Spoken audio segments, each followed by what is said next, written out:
All right, welcome to the Fall 2024 Placerville Arts Association Member Show. I think we have a record number of entries. We have 125 entries in this show, and that's amazing. Our judge this time is, a lot of you know, Cheryl Gleason. She is the curator and manager of the Mills Station Arts and Cultural Center. I got that right? Yep. In Rancho Cordova. And we are so thrilled to have Cheryl here as our judge. I have an example of her work up here, a little biography. So when you come in and look at the show, you can check this out in detail. So we're going to go through the different categories and show you what Cheryl has chosen as first, second, third, and honorable mention. Okay. And Sue, if you want to, can you pause it and then start? Who are you looking for? Sorry. Go. We're starting with the category of photography. I'm sorry, Cheryl, you can do your thing. So this is really a great piece, not only because you can, the difference between the background and foreground and the light, this almost looks like a drawing if you we're not expecting it to be a photograph. I think it might be slightly manipulated, digitally manipulated, but I love that you can see the lines through here into the wings, and you can see all the fine little hairs down to each little hair on the grasshopper. It is so intricate that you can see every little line where this has been cut, the eye of the grasshopper. It's really an excellent, exquisite macro shot of a grasshopper. This is called Oh Grasshopper by Ken Mahar, and it's an honorable mention of this. Okay, let us go to the honorable mention. Honorable mention here. This is Leonard James. I love this photograph, and this, first of all, I love the wild cat. It seems that the reason why I got honorable mention and not something up a little bit higher, it seems slightly pixelated, probably because of maybe being a little further away. But look at this reflection in here. It's just such a stunning capture of this cat in the wild coming in to drink water. It's just once in a lifetime. If you look closely, you really see a lot of the details. It could almost be like a pastel down here, but he's definitely got his eyes on some prey. Okay, for our other... I think that's the only two honorable mentions. So okay. We're going to go to third place right here. Excuse us. Go ahead.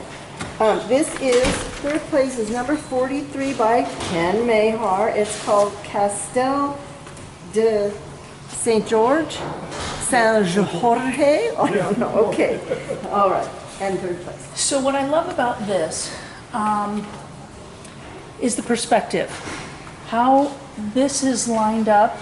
So you've got the composition of this is very beautiful. You've got this road leading into here. You've got this beautiful architecture, very modest color in terms of light shades. There's nothing too oversaturated, but it really leads you up to this area, which is also very contrasting. People walking around down here, tourists probably, but this is an image that you feel like you can walk right in and find yourself in this piece, in this town. All right, second place, you ready? Second place is this one. It is by Fab Sowadowski called Portrait of South Fork. This piece is so moody. I love this piece. I love that it's black and white. I think it works because it's black and white. You see the flight. The wings are slightly blurry, so you can really get the sense of movement in this. It's got this image of being almost in a fog. So you get this really moody feeling of early morning. The fog is coming over the water. It's very serene. This is a piece that I would just love to be on the shore, just sitting there watching this go by. It's stunning, and it's very well with the mat and frame, looks exquisite. And we're at first place in photography. This is called Hummingbird Sibling Rivalry by Leonard James. Okay, Leonard, this is a stunning photograph. It's hard to get it. It's very hard to get good photo of this. This is so well in focus. You can see every little fine hair of these little baby hummingbirds. You can see all the little materials, but yet this background, there's faint bits of the tree, but all the focus is right there. And it tells a story. They're grooming each other. And this one is grooming its brother or sibling, and you see the little feathers coming down. It's just got beautiful light, beautiful composition, and it's just a stunning photograph. And sorry about the reflection. Come to the show and see it. Yeah, that is the problem. When you see it in person, you see that printing on metal is very sexy, but it does offer a lot of refracting light. All right, okay, ready? We're in the people and portraits category. This was a pretty large category, and Cheryl had a hard time with it. This first one we're showing you is an honorable mention. It is called by Cynthia Hayes. I'm gonna leave that right there. Okay, it's a pastel. Yeah, this is a really well executed pastel. This category, I got to tell you, was really difficult. There are so many really excellent pieces in this. First of all, the reflecting water, the little rain or water droplets here on the leg, so well done. You get the idea of the rocks through the water, the little ripples going out, and it just looks like something I want right now after standing on my feet for an hour, that I want to stick them into this nice, cool, and such a nice pedicure, by the way.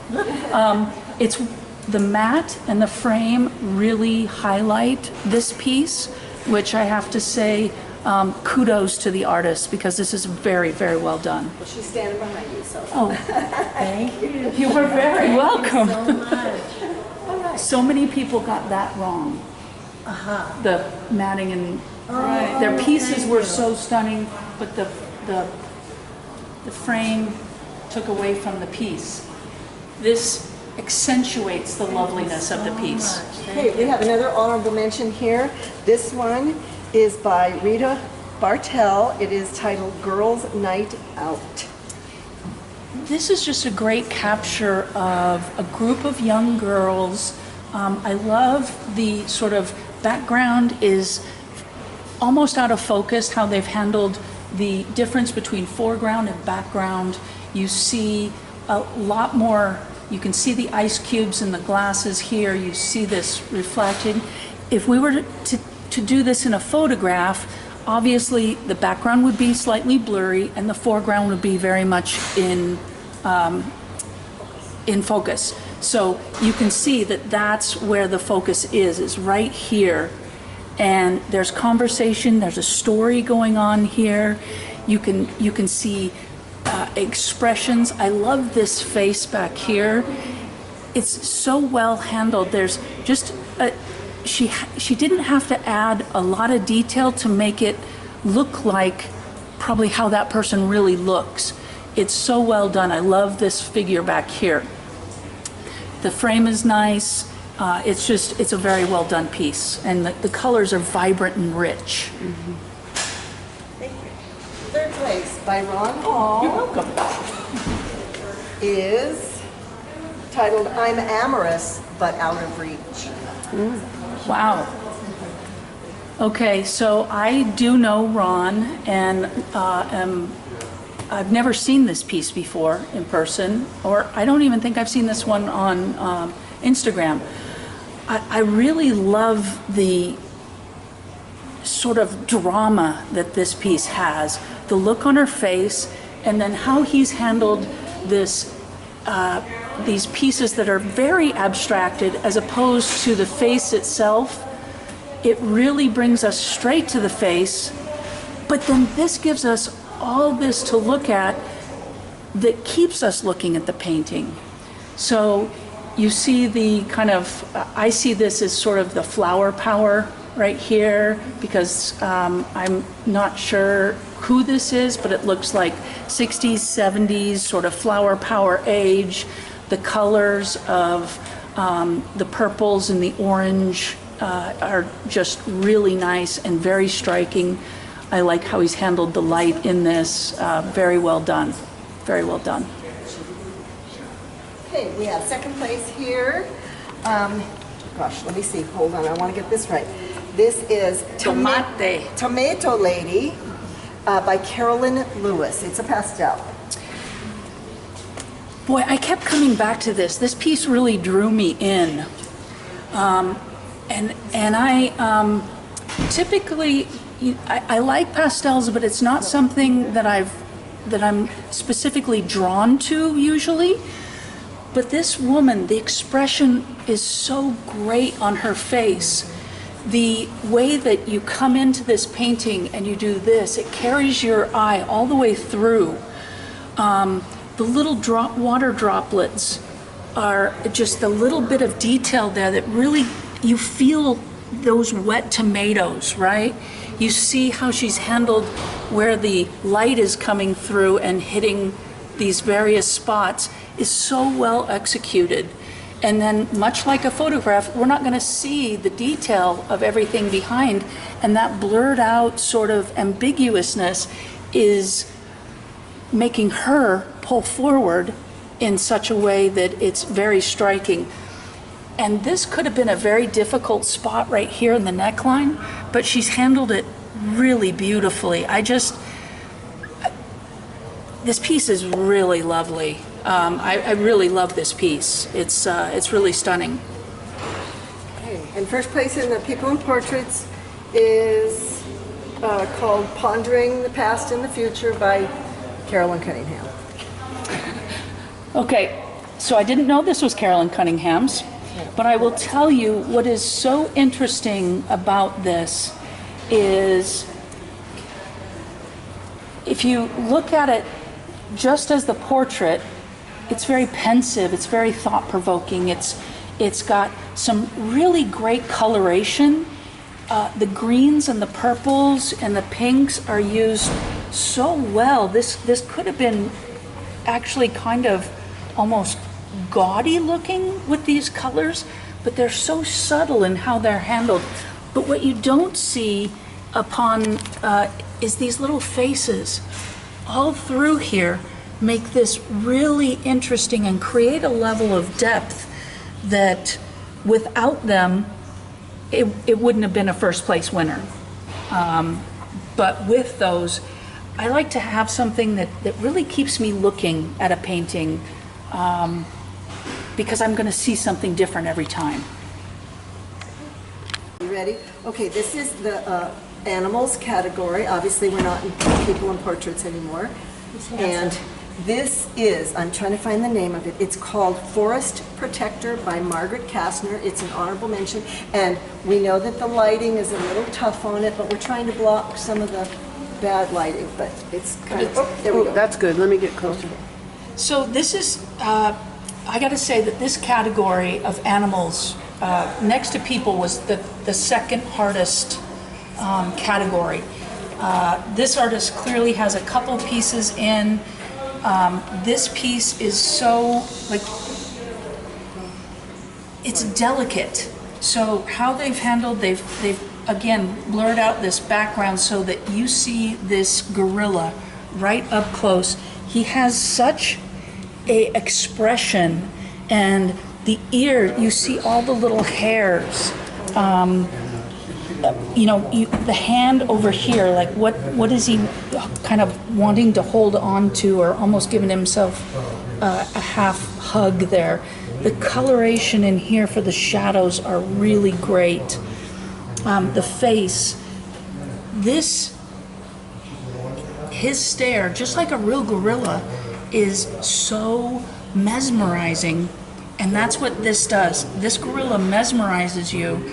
Now, because it's hung a little bit lower because there are so many large, great pieces in this show, but if this was at your height, you would not be able to escape his look at you.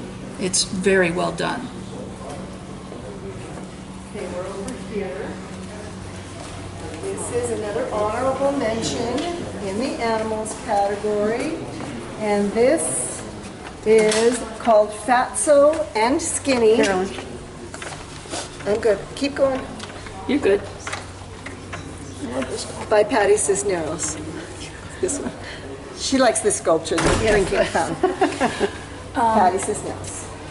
So I love the whimsy of these two characters together, Fatso and Slim. That reminds me of a cartoon that I would have wanted to watch as a kid. The whiskers are great. They have such expressive looks on their faces, but really their eyes just kind of, the way that they've used the glaze to kind of create that iris effect, that's really hard to do. And you get a little bit of a sense of these little details on the nose of hair where it's not anywhere else on the body where they've applied this technique, but it really pulls you. You can see a little bit in the ears and the pink back here. It just pulls you right to the face, right? And it's really quite effective. They're adorable. I would have these in my house. I think they're great. Go ahead and pause for a second. Animals is way over the other corner. It's the rabbit.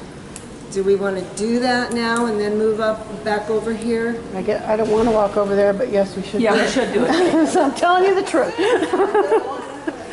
But we should. Don't really want to, but yes, let's do it. Yes, it's the way we do things. I hope I'm doing this okay. See, that's a good sign when something stops you in your tracks. You have to go back and look. I read an offshoot tell me. Oh, that helps. Down big time. Thank you. I was coming by, I wasn't sure where you were going to stop and... All right, let me get the number. Hey, folks. 22, hold on. Let me get this organized. No worries, my hand can use Okay, good. She just handed me more paper. a break.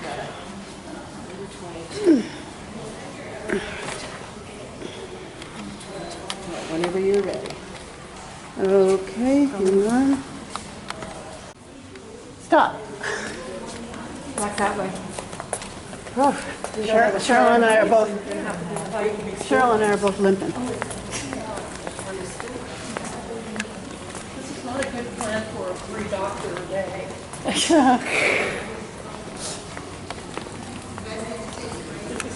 It's better. Suspend your ankle from the ceiling. It's actually better than walking. I just need this. I just need to Stretch. I always love a floater. Floaters. I always love a floater. It's my favorite frame of anything because everything looks good in it. Yes, it does. Where are we now? We are back in the animals category at third place. Okay, hang on. Let me record the whole time. Maybe you were recording the whole time. Okay, we're back. We're at third place in the animals category. This is called A Little Nip by Vanda Lavar. So first, second, and third of this category was really tough. I like all three of them so much, but there's something so sweet and so precious about this particular cat and the bee that is right near the catnip flowers, right? And the other thing that I love about this is the colors. So black cats are oftentimes hard to portray, and the fact that it's got a blue, kind of a dark blue background could make that even more difficult, but you've got this sweeping sort of taupe color on the background, and you've got a little bit down here, so it really pulls your eye through this passageway. And then there are these little exterior, you get the nice shine from here, the little light on the petals, and I love the bee. The bee is like, this wouldn't be the same painting if that bee were not there. That part is just great. But the color choice on this, the framing, it is really precious. And those green eyes, who wouldn't want to look at those green eyes? They're just adorable. I just want to take it home. Bee and green eyes.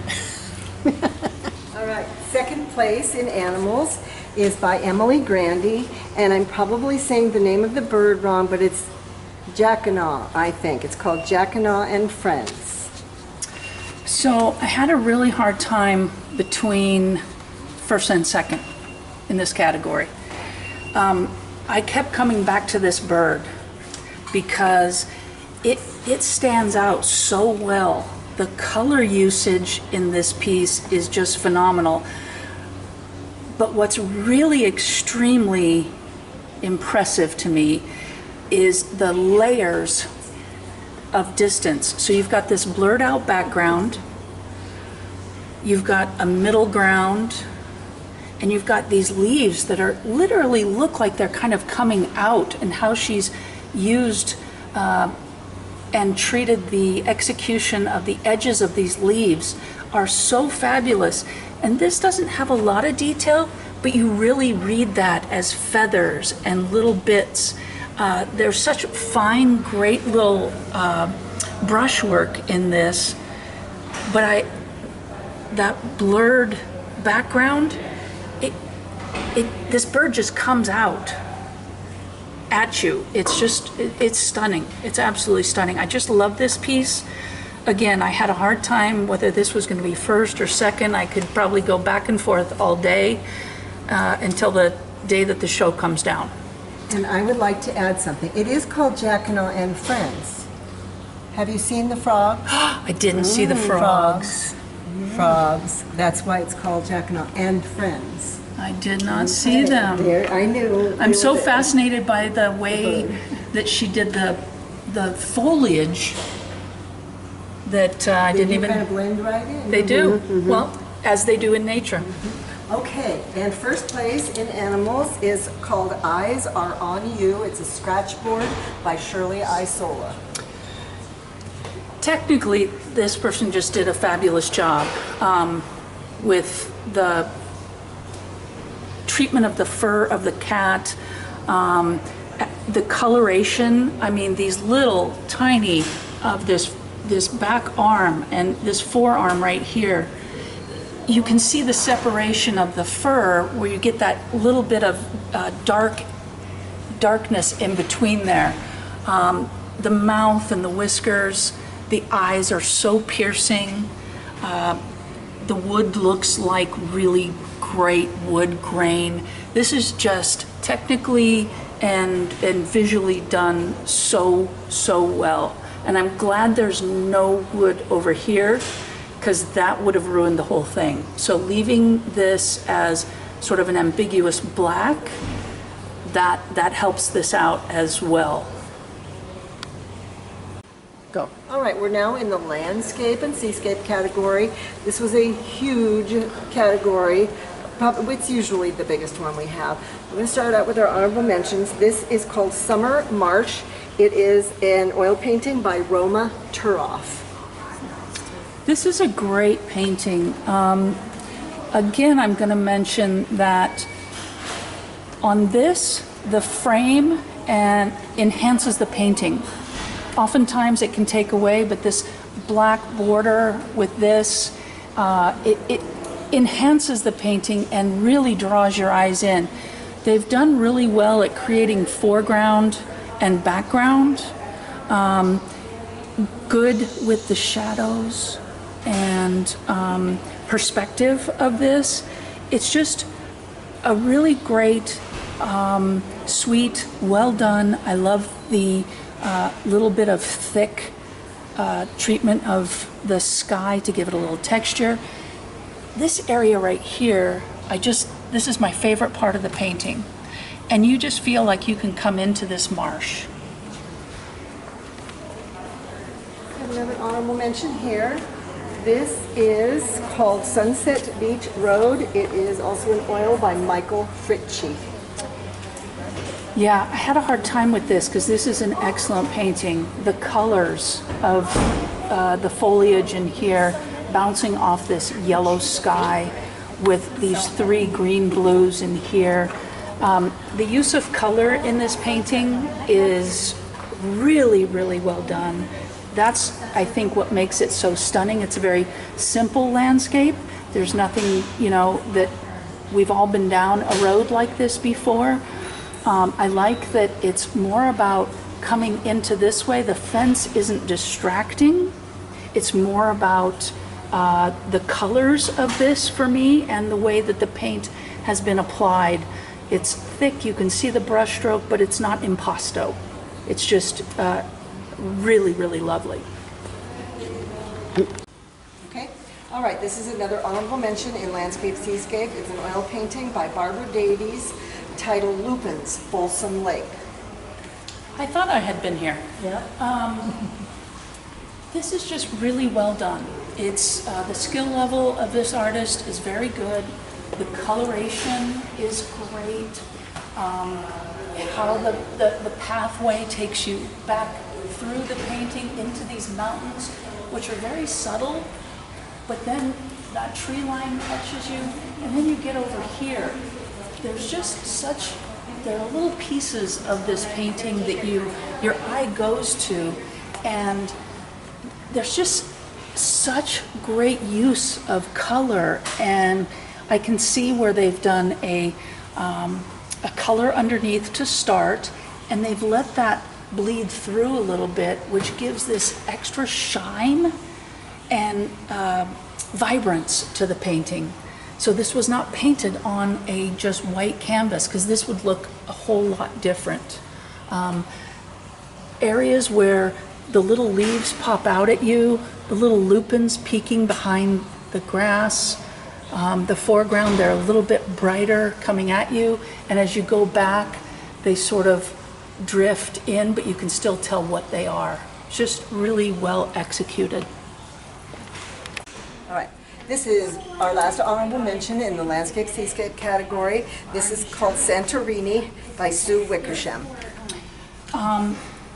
I think this has, the thing I like best about this is, one, I've been to Santorini, I've seen this very spot, but I love the use of texture. The texture is subtle, and it's through stamping on tissue paper or rice papers, and you see the slight textures in these spots. That gives it extra volume through here. So these are handmade papers that have been used to collage. I wish I could collage this well. These rocks give you this complementary color to bounce off, and the sills of this are really great. The textures in the paper themselves makes this really great. We get a lot of stuff from the light, but you get the sense of, with the white of the rice paper, that's almost like little clouds up there. And this rock makes it look like it's really the texture and way that the rock is forming. I just love this place. All right, we're in Landscape and Seascape. This is third place, called Modern Oregon Border by Michael Fritchie. I love the painterly quality of this. You really see the brush strokes. I don't know if they used any palette knife in here. This is always how I wanted to paint when I was just an oil painter, but never could quite get over the fact that I needed to blend in. These purple shadows that are coming from these trees over here are lovely. You get a sense of this swooping down here in this little bit of a valley through here, these trees, the texture in the mountains, and the subtle landscaping. The texture adds to that landscaping and actually makes it real to you. It doesn't look flat. It's almost like three-dimensional, but it's not messy. It's so well done, and the little bits of light color with the absinthe, if you will, color here, the lime green, but then the olive trees is kind of what these look like a little bit. And I'm not sure if you can see Mount Shasta, if that's Mount Shasta or if that's one of the Oregon mountains, but the colors, there's such a variety of things to see in this painting, and it's so well done from light down to dark. Really gives you a good, great perspective of the landscape. Okay, we're in second place for landscape and seascape. This one is called Little Cat Feet, and I couldn't figure that out at first, but I know why now, because the fog comes in on Little Cat Feet by Cynthia Hayes. So I saw this piece and I thought it was very beautiful, but I kind of initially passed it by until the light hit it perfectly, and then all of a sudden it became a whole new painting. This, I'm assuming, is pastel. Yes. And it's very hard to create the ambiance of fog well. And this really, having spent years in San Francisco and seeing the fog come in every day, this really gives you that feeling of very dense fog that's coming over here, and then lighter fog as you start to see the trees and foliage in the background down here as it gets closer to the ground. So they've really got the concept of really that this fog is a living, breathing thing, and she's handled it so beautifully. The colors on sort of grayed out background versus the trees that are in the foreground that are out of the fog, and the brightness of what you see on the tips where the light is coming through from where we're seeing it. If this doesn't sell, I'd be surprised, because I think it is very well done. And I will tell you also that what also gets to this, it is perfectly matted and framed for the matte to enhance the photo or the artwork versus the opposite. So extremely well done. This is first place in landscape and seascape. This is called Erosions Symphony. It's a pastel by Margaret Kastner. So I gotta say that I've never seen so many pastel artists do such a wonderful job. Like I said, this is not usually a medium that I'm drawn to as much, but this to me looks like Arizona or Utah, which I've been to, and I've seen the way hoodoos and these rock formations change color very quickly, and to not make it, she makes it look very organic and very natural, which is very difficult to do. The way she's used the color in here, but then emphasized, because down here you're looking into the shadow, so you see the more vibrant red versus when the light is hitting it, the sun, you're seeing the white of that white sandstone. It's really well handled. I think the matting and the frame also accentuates this piece and does really nice with the painting.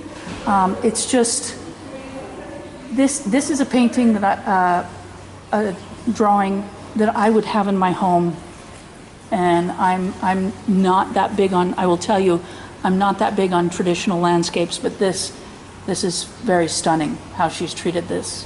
Very nice. And this is our next category. It's abstract and non-objective.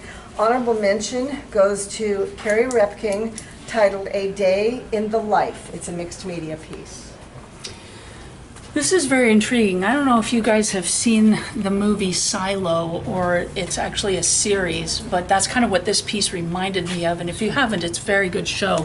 I believe it's on Netflix.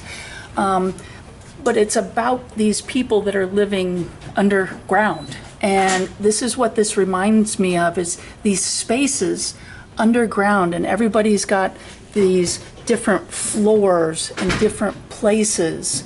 It could also be, as we're looking at interpretation of, we're all in our own little houses and spaces, but we're all close together, but there's landscape and things in between us that are very organic, very natural. This is a great piece, and although it is dark, it's very light in the middle. And I love just these two little figures right here. They're showing some very good expression. There's a figure right here. There's a lot to look at this. I could look at this and see something, like I see a thumb coming out of there. That's probably not what it is, but it's probably a person. But that's the beauty of abstract, is you can see whatever you want to see. It's just the colors that she's chosen, very good. Limited palette, very nice, with some of the burnt sienna in here as little accents. Beautiful. All right, this is another honorable mention in the abstract category. This is a ceramic piece called Controlled Chaos by Augie Gillespie. Okay, this is really fun piece. We all have organized chaos in our life, but I love the treatment of the glaze. First of all, they've slab rolled out some pieces, cut them, and created. The fact that this didn't crack in the kiln, they should get an award for that. But the glazes that are used are so brilliant and so lively and create such texture in this piece. It's really quite beautiful, much like chaos actually does have beauty in it. And I think that's what is so nice. And they've done it on both sides of the pieces, so it doesn't look like some pieces that are harder to get to can often look less than. Not with this. Every piece that is on here is glazed so nicely. Even so the well bottom done. has color on it. Yeah, the bottom is. No, the underside. Oh, really? Pick it up. Oh, You can pick it up. fabulous. Oh, wow. Even prettier. Wow. That's even more impressive. That is even more impressive. Ah, that is gorgeous. All right. We're going to backtrack just a tiny bit because we missed something in our landscape category. This was an honorable mention in our landscape category. It's by Lori Hauser, and the title is Hope. I think he's hoping to strike it rich. I think that's exactly what he's hoping to do. That's what we're all hoping to do. This piece has got it. What strikes me about it is the different materials, from a piece of driftwood to some shiny bling, sort of common rocks that you'd put in your fishbowl, to what's probably a little bronze figure maybe, and then the base being iron. Very different materials, but it all is so cohesive together. And the energy of this falls, where he is down in the gully from this waterfall, hoping to pan and find some riches. It's just so energetic for such a still, quiet little moment. But you can feel the water rushing down this rock. It's really a great piece. Ready? All right, this is back to abstract and non-objective, and this is third place. This is by John Schaff. It's called Segmented Orbs.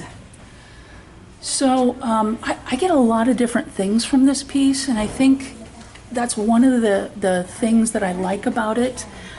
This has a very sort of Native American Indian quality to it, but it also, when I look at the name of it, segmented orbs, it could also be galaxies.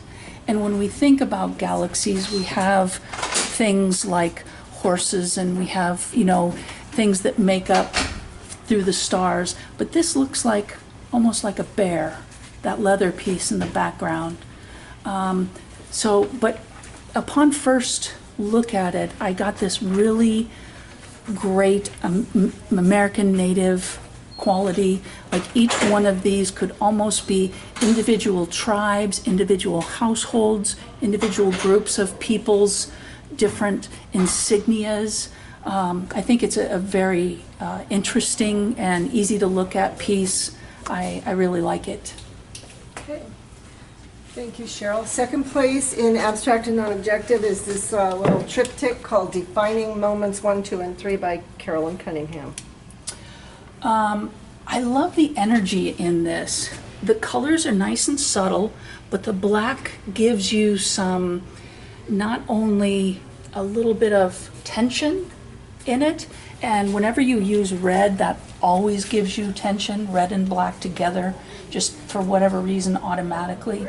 But you have, you know, vertical and horizontal lines. There's a few slight diagonals, but it's the three pieces are very cohesive. I love the fact that it's done all as framed in one. There's so much to look at, from little pencil to what looks like red ink. There's some papers in here. There's what looks to be maybe oil crayon. It's just got a lot going on. Some very intricate pieces in here that are some torn paper, rice paper. It's just a really great, it's so easy for an abstract to look like nothing, but this looks like something. These could be very easily translated into landscapes. All right, and first place in abstract non-objective is titled And. It's by Su Wickersham. First place. And I would have never thought this was Sue's. This piece is a kind of a wow piece to me. First of all, the way they had to put the layers on, this was very thoughtful. They created a background that was probably very chaotic, but very colorful. But as they put these cutout pieces, numbers and letters, and then the big and is the most forefront, when you step back, you almost, at first I thought it was covered in chicken wire because it had this very strange quality to it. But the more I looked at it, the more intriguing it became, and the lines and everything in it. And then I wanted to read it to see what it was that they were using. Like, does it make sense? Is it something that, you know, you've read before? And the ampersand is often as what do we call those? Graphic? It's very graphic, but it's the character that is not a number or a letter.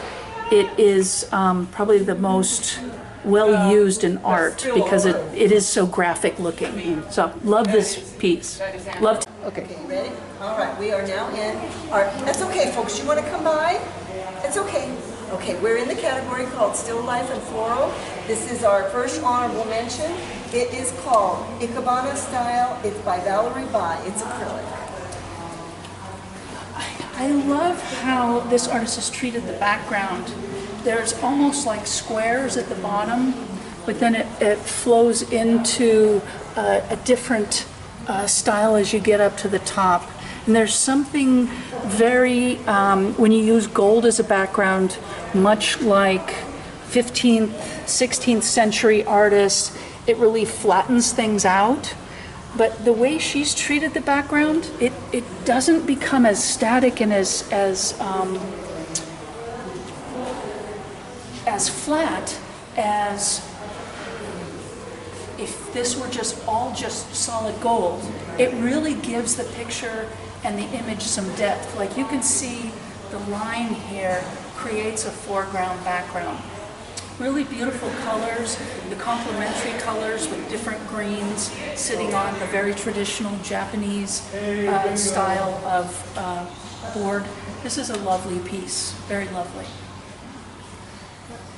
Ready? We have another honorable mention right here. This is called Hearts on Fire. It's an acrylic by Randy Hornbaugh. So what I like about this is I really like the black background on this. It really pushes the flowers forward. And if you've ever gone into a Hawaiian landscape where a lot of the trees and foliage in the background are very dark greens to where they're almost black, this pushes these, I forget what they're called, but these hearts out. And you can see how things here are very well defined, and then as he goes away, he gets a little less defined and a little bit more abstract. That's a very great technique to keep, even though, because you've seen these and these leaves, you can fill in this background with your brain. So this is a well done piece, but I think it's the black background that really did it for me. This is another honorable mention in Still Life and Floral. You might not see it right away, but these are poppies. This is by Terry Meyer, a mosaic. Yeah, I love the abstractness of this. I get the poppy, especially in this one. This one is very poppy-like. You've got the stems coming up, the white in the background, but she's also put it on a piece of slate, which is really unique. It gives it that sort of set in nature. It's very organic. I think it's a lovely abstracted still life, and it's not, she didn't use colors that were so garish or that overpowered the natural stone. And I think that really works with this piece. So it makes the stone that it's on as beautiful as the piece itself. This is Still Life and Floral. This is third place. This is called Lotus Fantasy. It's an oil painting and collage piece by Valerie Bai. This is, for a still life, this piece has a lot of energy. And it's not necessarily a still life because it's in the Still Life Floral, but you know, there's just so much energy in this painting. But what you see with the more realistic depiction, which are the lotus themselves and the foliage, but then you get this kind of abstracted, and then you've got the seed pod here. These blue streaks coming down give it a very directional pull that pulls you back down to the water, that I think is, whether it was intentional or not, was really a smart move to make, because I think without these blue marks in the back, this painting would have felt flat. But it really gives it a cohesiveness that it wouldn't have had those marks not been there. So great job, accident or not. We love happy accidents. But if they were planned, genius. Okay, I'm going to lift this down because I don't think it's going to photograph very well, is it? Or It's is got it a all lot right? of reflection. A lot of reflection. This is second place in Still Life and Florals. This is called The Old Shed by Carolyn Lewis. Is that better or not really? No. Here. I just feel real. There we go. Is that better? No, there's big. Gosh. That's it's so good. big. There That's we go. okay right there. Okay. So this is a sweet piece. I like the color. I like the the feeling that this cast iron pot has. As cast iron gets older and maybe we don't take as good a care for it, it might start to get a little rusty. And that with the way that she's treated this bottle gives it some texture. I like how she's created texture in something that very well could have been very flat, very plain. And you can see the door. Door has, sometimes if it's not a solid door, it has that little bit of The veneer? the veneer on it. And when it gets old and it's been gotten in a wet environment or a lot of humidity, it folds like this. I thought that was really unique, and I love this little sliver of light green because that's the outside where the light is coming in, and she demonstrates light very well. And this little area is probably the smallest but the most intricate to tie this in. That would, without that piece, it doesn't really work. It's very well done. All these little things matter equally in this particular picture. I'll hang it because I'm gonna switch those two, remember? From that now. You ready? All right, this is first place in Still Life and Floral. Yes, it is lit up. It's an acrylic piece by Paul Yandell titled Iris Garden. This is really fun. I mean, this is creative. This is unique. They've taken a floral and still life category and put some really fun into it. You can tell that they put the paint down and then did either a plastic bag or something to create the texture that's in the irises. The flow of the paint, which he's watered down, really looks almost like alcohol ink, but it's the treatment of that giving it that very translucent look. And then this water up here, he's really treated as if it were almost watercolor. And it's fun, it's different, and I love the fact that it's lit. I'd love to see this lit in a dark room. I think you could sit and look at this for a long time. Yeah, beautiful. Job well done. That's All right, we had one person, one of our artists who does AI work. This is our president, Linnell Phillips. And because there's only one artist in this category, we can't give a first, second, or third place. That's the rule. But she has gotten an honorable mention because the stuff is beautiful. This one is called No War. It's AI via Midjourney by Linnell Phillips. So I make it pretty well known that I'm not a fan of AI, but I will tell you that this piece is really nice because one, when you talk about the war and the current state of where we are in the country and how many wars we have going on in the world, there is energy and chaos, and it almost looks like this could be 150 years from now, right? This is definitely it's very futuristic. It almost has this feeling of a cemetery back here. This is very sort of futuristic. There's just so much going on in terms of the energy. The color is very good. I love how the back is dark and the focus is right here.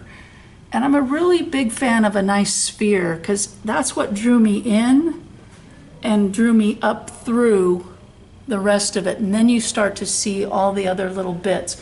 So I think this is the best piece of AI I've seen in a long time. All right, we are at the most coveted award. This is Best of Show by Valerie Burkhoff. It's titled Cambrian, and it's a mixed media piece. Now, this piece is small but mighty. I'd say this is a 10 by 10, And I love the juxtaposition of a panel with what looks like possibly photographs, possibly done in a computer program or collaged together on top. Then you see they've drawn circles. Those circles have little dots, they have holes. It almost looks like organisms, like this is, and the biggest piece of the picture behind is of trees.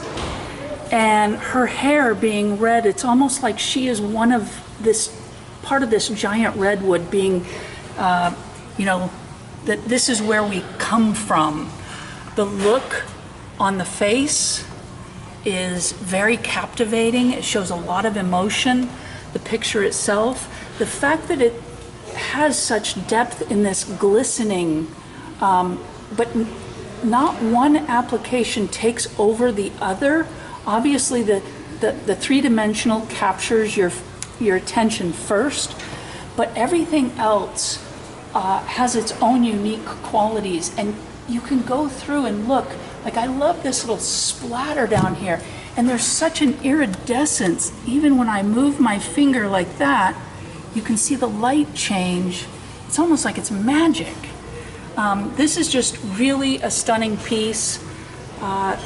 It was, I will tell you, really hard to pick a best of show because there are so many excellent pieces in this show, but this little gem kind of stuck out as being more than just its category of people in portraits. It really had abstract, it had nature.